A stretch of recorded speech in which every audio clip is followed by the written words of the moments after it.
Today we have a book haul. To get these books, I went to a number of different little free libraries. I did not film that process. If that's something that you guys would like to see, let me know below.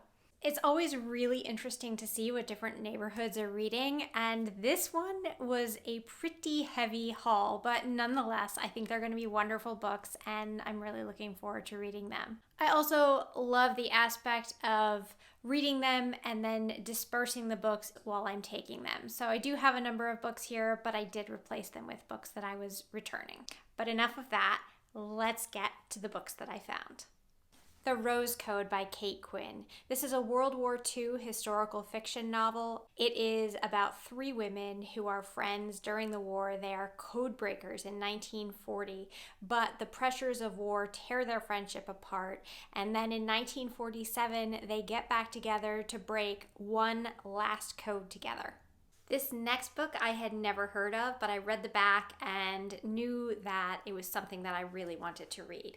It is called The Sandcastle Girls by Bohjalian. This story follows Elizabeth, who is an American woman who is a nurse in 1915, and she travels to Aleppo to provide medical aid during World War I. When she gets there, she meets this man who has just lost his wife and infant daughter. She leaves and she begins to receive letters from this man. He has fallen in love with her. So it takes place in two different time frames. One in 1915 and then the other one follows their granddaughter. And she's uncovering their history and she uncovers family secrets. This next one I was very excited to find. It is The Vanishing Half by Bennett. It is the story of two sisters who are growing up in the 1950s in the Deep South. They are Black, they are able to pass as white, and one sister does so. So she leaves the town and marries a white man and puts her past behind her, while the other sister grows up in the same town that they had always been in. It's a story about race and how the past shapes us. The Henna Artist by Alka Joshi. This is a story about a young woman who is 17 years old and she has already been involved in an abusive marriage.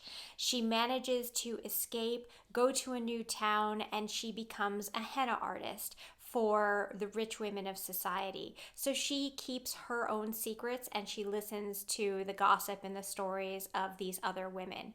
One day, her husband tracks her down and he has her sister in tow. She didn't even know she had a sister. So I'm not sure what happens from there, but I'm sure it's going to be a fascinating tale.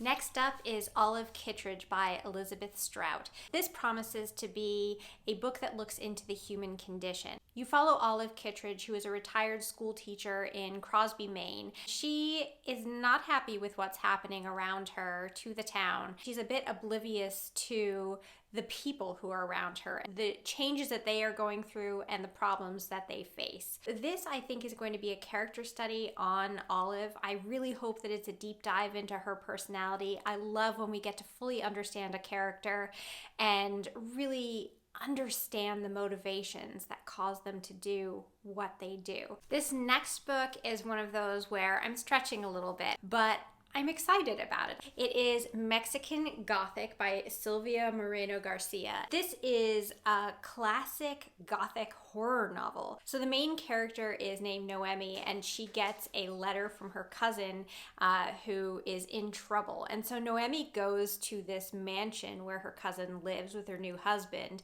and she's sleuthing around and trying to figure out what is going on. Everyone's reviews that I've seen about this are really, really positive. 4 or 5 stars. This next book is a National Book Award winner. It is All the Pretty Horses by Cormac McCarthy. It is a modern day Western following Texas ranchers that go into Mexico. So you've got horses, you have gunplay, you have romance.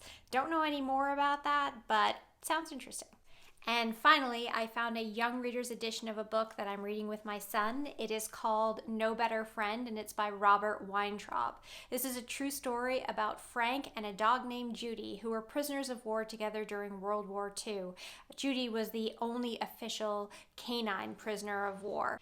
Judy was quite the hero. She really helped them to survive, not only by warning them of the danger, but also by just being there and forming this wonderful friendship, specifically with Frank. If you have read any of these books, I would love to hear your thoughts on them.